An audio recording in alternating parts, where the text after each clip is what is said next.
Welcome to my channel English মজা। কেমন আছো সবাই? আশা করি অনেক ভালো রয়েছো।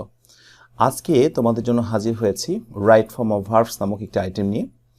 এটা হচ্ছে specially for the student of HSC, যারা পরীক্ষার্থী রয়েছে তাদের জন্য এবং যারা এইচএসসি সেকেন্ড ইয়ারে অবস্থান করছো তাদের জন্য। তো তোমরা তো এটা অলরেডি জানো যে এটা হচ্ছে সেকেন্ড পেপারের 5 নাম্বার কোয়েশ্চেন।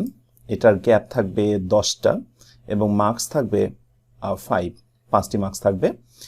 তো আমরা মূল আলোচনা শুরু করার পূর্বে একটা বেসিক টেস্ট দিয়ে আলোচনাটা শুরু করব। বেসিক টেস্টটা হচ্ছে fill in the gap, right form verb সংক্রান্ত একটা ফিল ইন দ্য গ্যাপ। দেখি তোমরা কতটুকু পারো।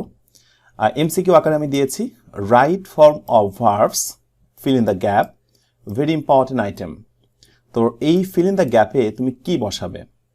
আর হতে পারে, ইজ হতে পারে, নাকি সি ওয়াজ হতে পারে, নাকি ডি ওয়ার হতে পারে। তো আমি এই মুহূর্তে রাইট আনসারটি বলছি না, তোমরা একটু ধারণা করো, একটু পরে তোমরা নিজেরাই বুঝতে পারবে রাইট আনসার কি হবে। তো চলো আর একটু সামনে এগোই। তো আমরা এই মুহূর্তে দেখে নিব আমাদের রাইট ফর্ম ভার্বের ক্ষেত্রে এনসিটিভি আমাদের একটি নমুনা কোয়েশ্চেন দিয়েছে, তো সেটা কেমন। তো আমরা দেখতে পাচ্ছি এটা 5 নাম্বার কোয়েশ্চেন এবং এইরকম শিরোনামে থাকবে read the text and fill in the gaps.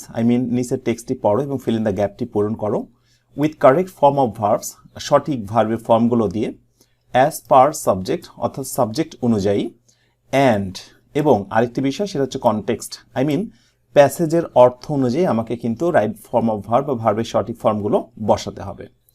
তো এক্ষেত্রে লক্ষণীয় আমাদের গ্যাপ থাকবে হচ্ছে 10টি, এ থেকে শুরু করে যে পর্যন্ত।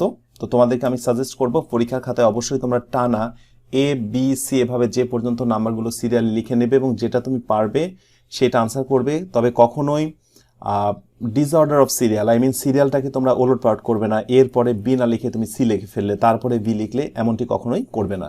তুমি যেটা পারবে না সেটা ফাঁকা রাখো, বাট কখনোই তুমি হচ্ছে এলোমেলো সিরিয়াল করবে না। সো এ থেকে যে পর্যন্ত আমরা নাম্বারগুলো দিয়ে নেব এবং তারপরে আমরা আনসারগুলো করব। তো আমি এই মুহূর্তে তোমাদেরকে রাইট ফর্ম ভার্বের একটা সাজেশন দেব। রাইট ফর্ম ভার্বসের যত রুলস আছে সেগুলোর আমি সাজেশনমূলক টপ 11 রুলস, 11টা রুল দেব। তো তোমরা যে কোনো গ্রামারে গেলে বা যে কোনো স্যার তোমাদের হয়তো বা দেখাচ্ছে 25, 30 বা 35টা তোমাদের রাইট ফর্ম ভার্বসের রুল পড়িয়েছে, বাট আমি দেখেছি বিভিন্ন সময় তোমাদের এই পরীক্ষাগুলোতে টেস্ট পেপার একটু নাড়াচাড়া করলে তোমরা দেখতে পাবে, তোমাদের কোয়েশ্চেন ব্যাংক থাকলে তোমরা দেখতে পাবে যে বিগত বছরগুলোতে রাইট ফর্ম ভার্বের উপরে যে প্যাসেজটা এসেছিল বা যে 10টি গ্যাপ ছিল তাতে কিন্তু প্রায় সময়ই এই 10টা রুলস অ্যাপ্লাই করা হয়েছে। সো আজকে আমাদের মূল টার্গেট থাকবে এই 10টি রুলকে ভালো করে বোঝা। সো তোমরা খাতা নিয়ে রেডি থাকবে, যে ইম্পর্টেন্ট রুলগুলো আমি বলছি সেগুলো অবশ্যই নোট করে নেবে। আর যদি কোনোটা বুঝতে না পারো তাহলে অবশ্যই আমাকে তোমরা কমেন্টে জানিয়ে দেবে, আমি কিন্তু প্রত্যেকটা কমেন্টের উত্তর দেওয়ার চেষ্টা করি। সো ফার্স্ট নাম্বার রুল হচ্ছে, কোনো সেন্টেন্সে যদি আমরা yesterday, ago, once, last, that day, the day before yesterday এই শব্দগুলোর কোনো একটি আমরা পাই তাহলে সেটি হয়ে যায় পাস্ট ইনডিফিনিট টেন্স। তো তোমরা তো জানোই যে পাস্ট ইনডিফিনিট টেন্স মানে হচ্ছে ভার্বের past tense. For example, the boy go home yesterday. লক্ষ্য করে দেখো এখানে আমাদের একটি শব্দ রয়েছে ইয়েস্টারডে, যেটা কিন্তু আমাদের এখানেও ছিল। সো এই শব্দটি থাকার কারণে ওই সেন্টেন্সে যে ভার্ব আছে তার কিন্তু আমরা পাস্ট টেন্স করে দিয়েছি, এই যে আমরা গো থেকে এখানে ওয়েন করে দিয়েছি। সো উক্ত শব্দগুলো যদি থাকে তাহলে ওই সেন্টেন্সে যে ভার্ব থাকবে তার হয়ে যাবে পাস্ট টেন্স। এক্ষেত্রে আরেকটি মজার কথা বলে দিই, যদি তোমাদের পরীক্ষায় কোনো প্যাসেজ আসে এবং প্যাসেজের শুরুর সেন্টেন্সে প্রথমে যদি এই শব্দগুলোর কোনো একটি দিয়ে শুরু হয় তাহলে মনে রাখবে এই প্যাসেজে যতগুলো ফিল ইন দ্য গ্যাপে ভার্ব থাকবে, এ থেকে যে পর্যন্ত যতগুলো গ্যাপ থাকবে তার কমপক্ষে 8টা ভার্বের ফর্মই হবে ভার্বের V2। যারা বুঝতে পারলে না আমি আরেকবার রিপিট করছি, যদি রাইট ফর্ম ভার্বের একটা প্যাসেজের শুরুতে ইয়েস্টারডে, এগো, ওয়ান্স এই জাতীয় শব্দগুলোর কোনো একটি দিয়ে স্টার্ট হয় তাহলে মনে রাখবে ওই প্যাসেজে যদি 10টি গ্যাপ থাকে তার কমপক্ষে 7টি বা 8টি গ্যাপ ভার্বের পাস্ট টেন্স বা যেটাকে আমরা V2 বলছি সেটা হবে। সো অবশ্যই এটা একটা দারুণ রুলস হতে পারে। এরপরে চলে এসো রুল 2তে। সাবজেক্ট যদি থার্ড পারসন সিঙ্গুলার নাম্বার হয়, এই রুলসটা তোমাদের জীবনে প্রচুর বার শুনেছ, তারপরে পরীক্ষা আসে তারপরে তোমরা ভুল করো, বিকজ ইউ আর স্টুডেন্ট। এটা হয়তো একটা কারণ হতে পারে। তো যাই হোক, সাবজেক্ট যদি থার্ড পারসন সিঙ্গুলার নাম্বার হয় অর্থাৎ হি শি ইট বা কোনো কিছুর নাম এইগুলো যদি হয়, যেটাকে আমরা থার্ড পারসন সিঙ্গুলার বলছি, এইগুলো যদি হয় তো ওই বাক্যটাকে আমরা বলবো প্রেজেন্ট ইনডিফিনিট টেন্স, এবং সেই বাক্যে ভার্বের সঙ্গে আমরা যুক্ত করে দেব এস বা ইয়েস। আর যদি বি ভার্ব হয় সেক্ষেত্রে আমরা ইজ নিয়ে নেব, আর যদি অন্য কোনো ভার্ব হয় সেই ভার্বের সঙ্গে আমরা এস বা ইয়েস করব। তো চলো উদাহরণ দেখি। Robin desire to have it. Robin এটা পেতে চায়। লক্ষ্য করে দেখো, রবিন হচ্ছে একটা নাম, আর কোনো কিছু নামকে আমরা বলেছি থার্ড পারসন সিঙ্গুলার নাম্বার।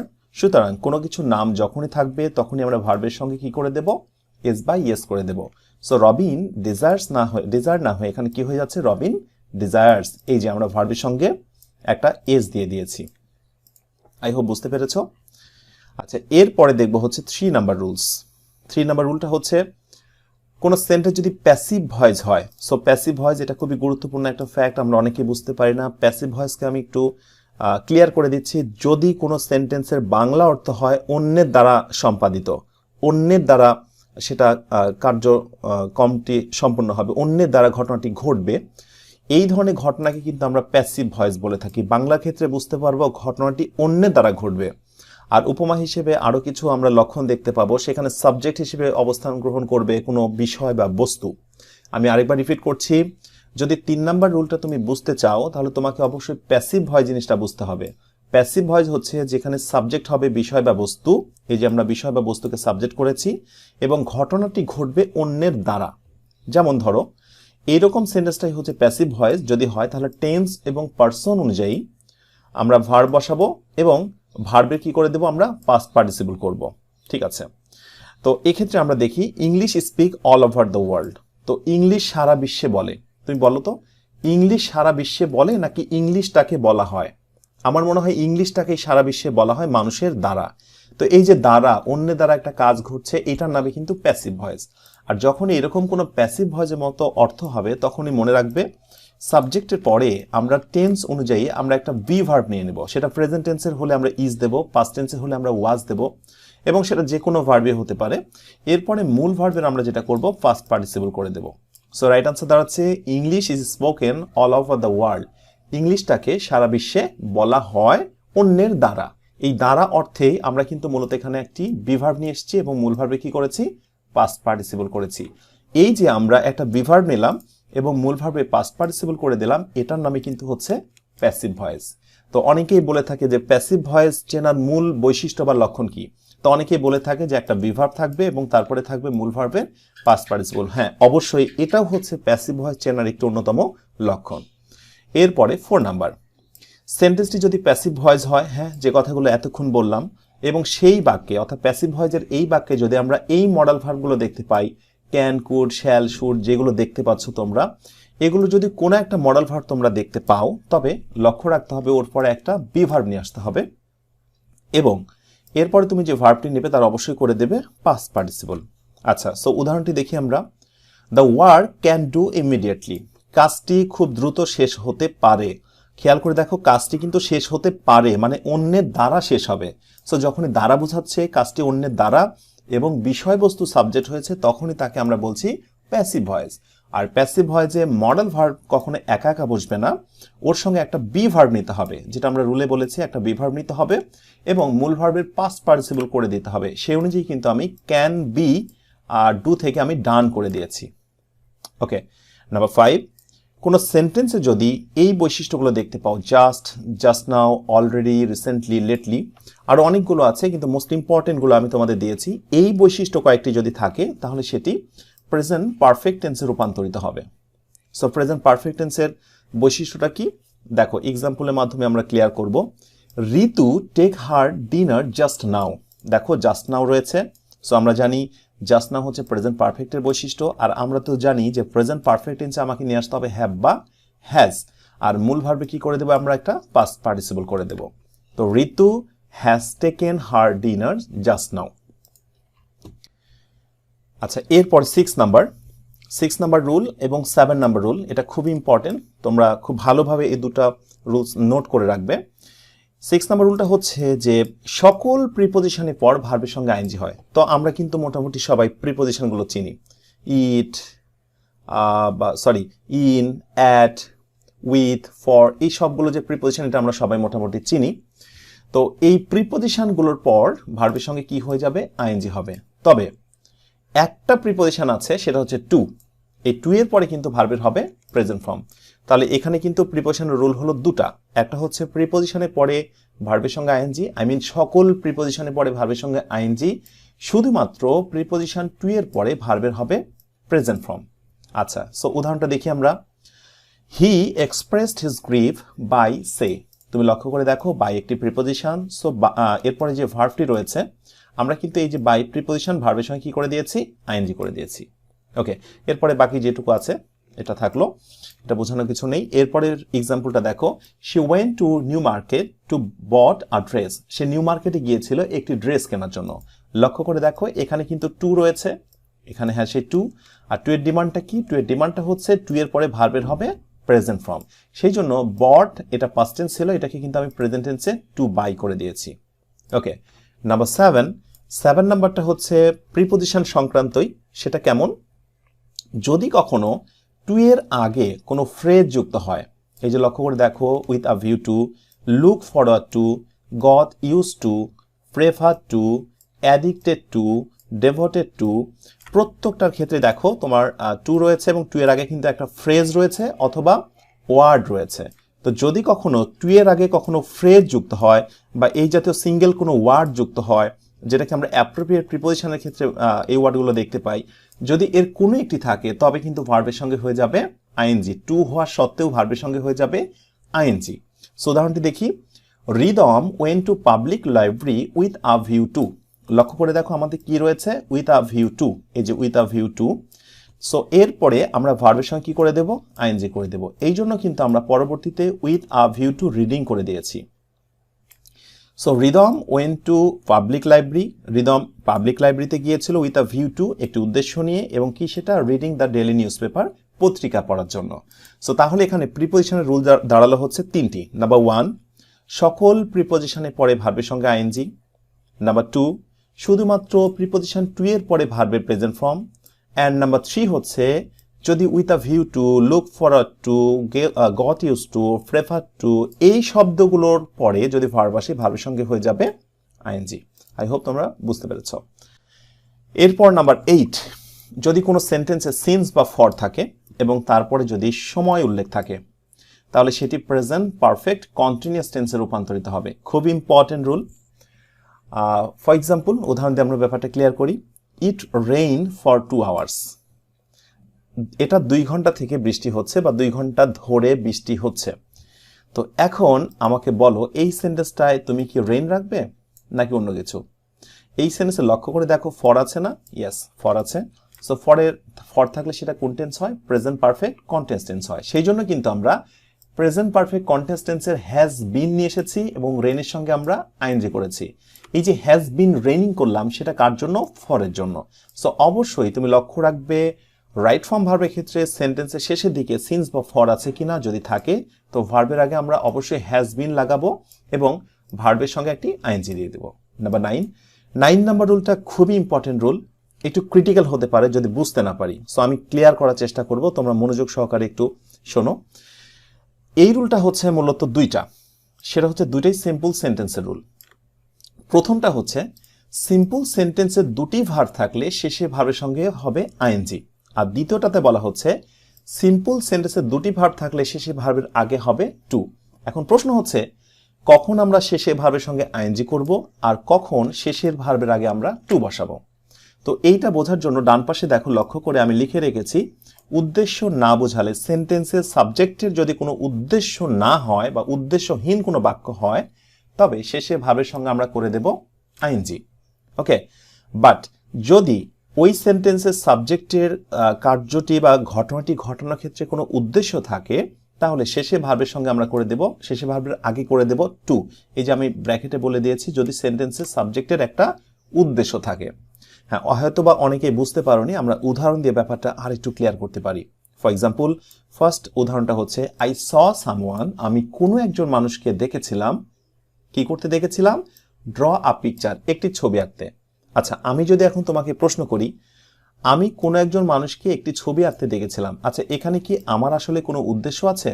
আমার কি আসলে ড্রয়িং বা ছবি আঁকতে দেখার কি কোনো উদ্দেশ্য আছে? না, কোনো উদ্দেশ্য নেই, কারণ আমার চোখ ছিল বলে কিন্তু আমি ছবি আঁকাটা দেখতে পেয়েছি। সুতরাং ঘটনাটি মূলত হচ্ছে উদ্দেশ্যহীন বা উদ্দেশ্য নাই এরকম একটি।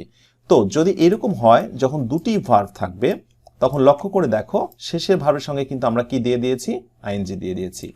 এইটাই হচ্ছে উদ্দেশ্যহীন বাক্য, শেষে ভার্বের সঙ্গে আইএনজি দিয়েছি।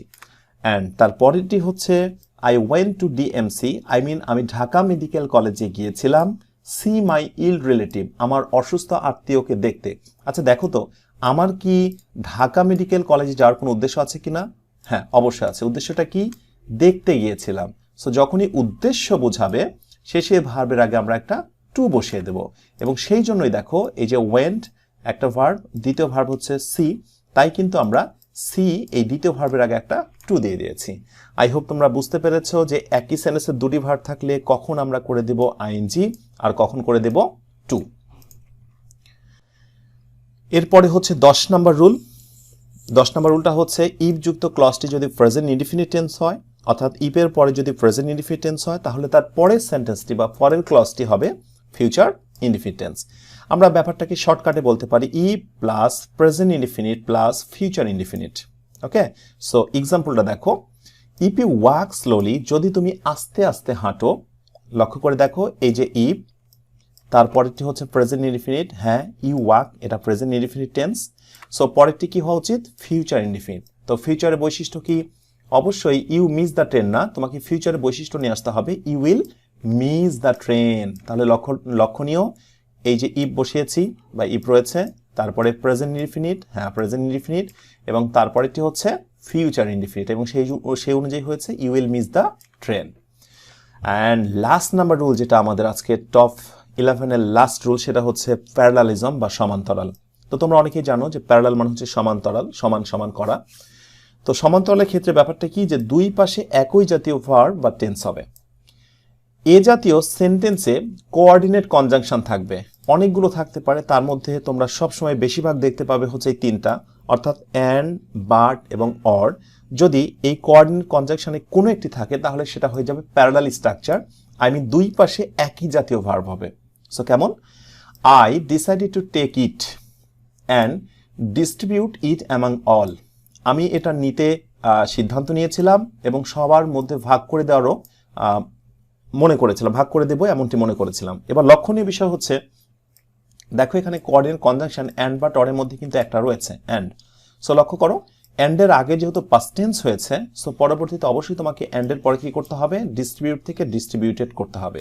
সেই জন্য দেখো ডিসাইডেড, হ্যাঁ ডিসাইডেড ঠিক ছিল, এবং তারপরে আমরা অ্যান্ড, হ্যাঁ অ্যান্ড নিয়েছি, এবং তারপরে ডিস্ট্রিবিউট থেকে আমরা কি করে দিয়েছি? ডিস্ট্রিবিউটেড, হ্যাঁ পাস্ট টেন্স করে দিয়েছি। সো এখান থেকে প্রমাণিত আগেরটা যেমন হবে পরেরটা ঠিক তেমন হবে যদি মাঝখানে কখনো অ্যান্ড, বাট এবং অর এই তিনটার কোনো একটা থাকে।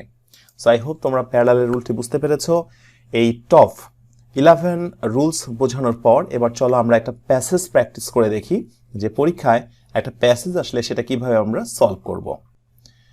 ওকে, সো তোমরা দেখতেই পাচ্ছ শিরোনামে রয়েছে how to solve passage right form of verb.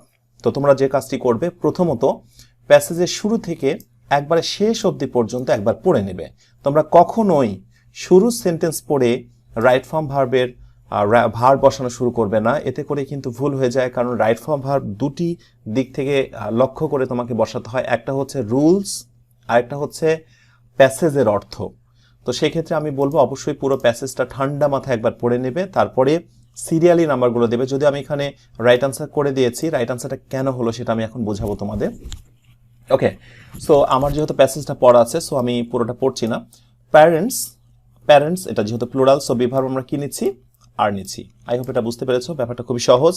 Parents আর blessings of God to us, পিতামাতা হচ্ছে একটা বিশেষ আশীর্বাদ আমাদের কাছে। পৃথিবীতে আশীর্বাদের যত জিনিস আছে তার মধ্যে পিতামাতা হচ্ছে অন্যতম একটি। ওকে, এরপরে বলা হচ্ছে হোয়েন আ চাইল্ড, যখন একজন শিশু বিয়ার, যেটাকে আমরা বলি জন্মগ্রহণ করা। তোমরা মনে রাখবে এই বিয়ার ভার্বটি সবসময় কিন্তু এর আগে একটা বি ভার্ব নেবে, ইজ বোর্ন নেবে। সো এটাকেই বলা হয় প্যাসিভ। বলা হচ্ছে একটা সন্তান যখন জন্ম হয়, এই যে ইজ বর্ন, আমরা এর আগে কিন্তু বলেছি প্যাসিভ মানে হচ্ছে অন্যের দ্বারা, সন্তান জন্মগ্রহণের ক্ষেত্রে বাই সামওয়ান, কোনো একজন ব্যক্তি কাজ করে, সো ব্যাপারটি প্যাসিভ। আর প্যাসিভে বি ভার্বের পরে আমরা মূল ভার্বে পাস্ট পার্টিসিপল করে দিয়েছি। So when a child is born, যখন একজন শিশু জন্ম হয়, দে আর জয়েস, তাদের আনন্দ, তারা কারা, তারা মানে হচ্ছে পিতামাতা, দে আর জয়েস, তাদের আনন্দ, নো বাউন্ডস, অর্থাৎ তাদের মানে আনন্দের কোনো সীমা থাকে না। এখানে আমরা কি করব, দেয়ার জয়েস নো বাউন্ড, তাদের কোনো সীমা থাকে না। আচ্ছা, এখানে একটা মিস্টেক হয়েছে, এখানে বাউন্ডসের আগে একটা নো হবে, মিসিং আছে, সেটা হচ্ছে নো বাউন্ডস, তাদের খুশির কোনো সীমা থাকে না। এখানে কিন্তু জয়েসটা যেহেতু প্লুরাল, তো সেই জন্য কিন্তু আমরা হচ্ছে নো এর কোনো পরিবর্তন করিনি। Okay, so their joys no bounds, অর্থাৎ একটা সন্তান জন্ম হলে তাদের খুশির কোনো সীমা থাকে না। আচ্ছা, এরপরটা আসো, দে স্টার্ট। তো নর্মালি এখানে স্টার্টে কোনো পরিবর্তন হচ্ছে না, যে তারা শুরু করে, কি শুরু করে। আচ্ছা, আমরা বলেছি একই সাথে একই সেন্টেন্সে দুটি ভার্ব থাকলে পরে ভার্বের সঙ্গে আমরা আইএনজি করে দেব। সো দে স্টার্ট থিঙ্ক থেকে, সেই জন্য আমরা থিঙ্কিং করে দিয়েছি। অবশ্য আরেকটি রুল রয়েছে, পাশাপাশি যদি কখনো দুটি ভার্ব হয় তাহলে মাঝখানে কিন্তু তুমি টু দিয়েও করতে পারবে। সো রাইট আনসার হতে পারে দে স্টার্ট টু থিঙ্ক, এবং এরপরে প্রিপোজিশন। দেখো আমরা প্রিপোজিশনে একটা রুল দিয়েছিলাম, প্রিপোজিশনের পর যদি কোনো ভার্ব আসে তো ভার্বের সঙ্গে হয়ে যাবে আইএনজি, সেই জন্য হবে নার্সিং। সো অফ নার্সিং, তারা নার্সিং বা কেয়ার নেওয়া শুরু করে। অ্যান্ড, ইয়েস, এই রুলটা কিছুক্ষণ আগে তোমাদের আমি শিখিয়েছি যে অ্যান্ড, বাট এবং অরের আগে যে অবস্থা হবে, তুমি দেখো এখানে নার্সিং করেছো, সো অ্যান্ড এর পরেও কিন্তু ভার্বের সঙ্গে আইএনজি করে এখানে ব্রিঙ্গিং করে দিতে হবে। এই যে রাইট আনসার হচ্ছে bringing. So bringing up their children, so তারা তাদের এইভাবে বাচ্চাদের দেখাশোনা করে এবং আস্তে আস্তে তাদের লালন পালন করে বড় করে তোলে। They remain, so they remain, H নাম্বারে আসলে কোনো পরিবর্তন হচ্ছে না, দে রিমেইন, তারা রাখে সেফ, তাদের বাচ্চাদেরকে সেফ রাখে, under the custody of their parents, পিতামাতার তত্ত্বাবধানে তাদেরকে নিরাপদ রাখার চেষ্টা করে। সিন্স বার্থ, জন্মের পর থেকেই একটা পিতামাতা সন্তানকে আগলে রাখে। প্যারেন্টস নেভার মাইন্ড, পিতামাতা কখনোই মনে করে না। মাইন্ডের পরে বেসিক্যালি ভার্বের সঙ্গে আইএনজি হয়, এই রুলসটা তোমরা একটু সময় মনে রাখবে। যেমন আমরা এর আগে কমপ্লিটিং সেন্টেন্সে এই রুলসটা দিয়েছিলাম, would you mind giving a cup of tea, I mean মাইন্ডের পরে ভার্বের সঙ্গে আইএনজি হবে, সেই জন্য এখানে টেকিং হয়েছে। আর অন্য দিক থেকে যদি বলা হয় একই সেন্টেন্সে দুটি ভার্ব হলে শেষে ভার্বের সঙ্গে আইএনজি করা যেতে পারে, সেই অর্থেও এমনটি ধরা যেতে পারে। সো পিতামাতা কখনো মাইন্ড করে না, কিছুই মনে করে না। পেইনস, কোনো কষ্টকেই তারা মনে নেয় না। For the upbringing of their offspring, তাদের সন্তান সন্ততিকে লালন পালন করার ক্ষেত্রে কোনো কষ্টকেই তারা মনে করে না। অ্যান্ড লাস্ট হচ্ছে যে number, we never offend our parents, তাই আমাদের কিন্তু পিতামাতাকে অবশ্যই অবজ্ঞা করা বা কোনো রকমের কষ্ট দেওয়া উচিত নয়। সো উচিত নয়ের ক্ষেত্রে আমরা কি নিয়ে আসবো, শুড নিয়ে আসবো। So we should never offend, আমরা জানি মডাল ভার্বের পরে ভার্বে কিন্তু বেস ফর্ম বা প্রেজেন্ট ফর্ম হয়, সেই জন্য কিন্তু এখানে অফেন্ডের কোনো পরিবর্তন হয়নি, যা আছে আমি তাই রেখে দিয়েছি। আর এক্ষেত্রে আমরা আরেকটা জিনিস তোমাদের বোঝাবো, সেটা হচ্ছে এই যে নেভার যে শব্দটি ছিল, নেভার শব্দটি কিন্তু দেখো আমি যখন আনসার করেছি শুড এবং অফেন্ডে কিন্তু মাঝখানে নিয়ে এসেছি। তো অনেকে আমাকে বলে যে স্যার এই যে নেভারটা তো এখানে ছিলই, তাহলে আমি আনসার লেখার সময় কেন এখানে তুলবো? তো অবশ্যই এই জাতীয় অ্যাডভার্বগুলো তুমি অবশ্যই তুলবে, তার কারণ দেখো শুড এবং অফেন্ড এর মাঝখানে কিন্তু আসলে নেভারটাকে বসাতে হয়, এটা কিন্তু অবশ্যই বাদ দেওয়া যাবে না। এই জাতীয় অ্যাডভার্ব যেগুলো কিনা হচ্ছে অক্সিলারি ভার্ব এবং মেন ভার্বের মাঝখানে বসার কথা, সেগুলোকে কিন্তু অবশ্যই মাঝখানে বসিয়ে কমপ্লিট করতে হবে।